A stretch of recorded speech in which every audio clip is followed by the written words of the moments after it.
मंत्र से शक्ति जागरण कैसे होता है? मंत्र से शक्ति जागरण को रहस्य की तरह नहीं, प्रक्रिया की तरह समझना जरूरी है। मंत्र क्या करता है? मंत्र कोई जादुई शब्द नहीं है। मंत्र बराबर ध्वनि, अर्थ, भावना, चेतना। जब ये चारों एक साथ आते हैं तब शक्ति जागती है, वरना सिर्फ आवाज निकलती है।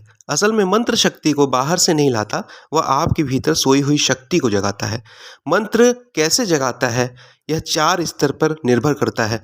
ध्वनि स्तर, नाड़ी और चक्र पर प्रभाव। हर मंत्र की ध्वनि एक विशेष कंपन पैदा करती है। ओम मस्तिष्क और सहस्त्रार, ह्रीम हृदय पर शक्ति, क्लीम आकर्षण प्लस इच्छा ऊर्जा, श्रीम विस्तार समृद्धि।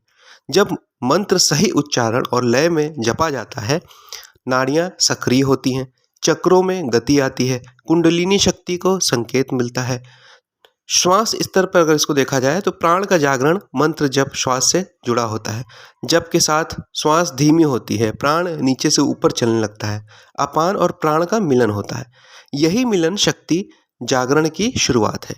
बिना श्वास सचेतना के मंत्र जप, इसका अर्थ है आधा काम। मन और स्तर, संस्कारों का टूटना।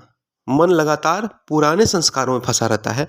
मंत्र क्या करता है? मन को एक बिंदु पर बांधता है, विचारों की भीड़ तोड़ता है, अवचेतन में प्रवेश करता है। जब मंत्र अवचेतन तक पहुंचता है तब असली परिवर्तन शुरू होता है।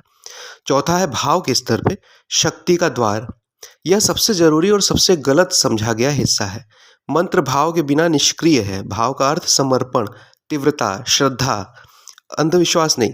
जहाँ भाव गहरा होता है वहीं शक्ति स्वयं प्रकट होती है। मंत्र जप से शक्ति कब नहीं जागती है, उसको ईमानदारी से जान लीजिए। सिर्फ संख्या गिनने से, मोबाइल देखते हुए जप करने से, यांत्रिक जप से, बिना शरीर साधना के, बिना संयम के, इनसे मंत्र की शक्ति सोई रहती है। सही मंत्र जागरण की सरल विधि क्या है? अगर आप अभी से शुरुआती हैं तो यह करें। रीढ़ सीधी रखें, श्वास सामान्य करें, मन को नाभि या हृदय पर टिकाएं, मंत्र धीरे स्पष्ट सुनते हुए जपें, संख्या नहीं उपस्थिति देखें, बस इतना। अंतिम सत्य है सबसे महत्वपूर्ण, मंत्र शक्ति नहीं देता, मंत्र आपको तैयार करता है। शक्ति पहले से आप में ही है, मंत्र सिर्फ ताला खोलने की चाबी है।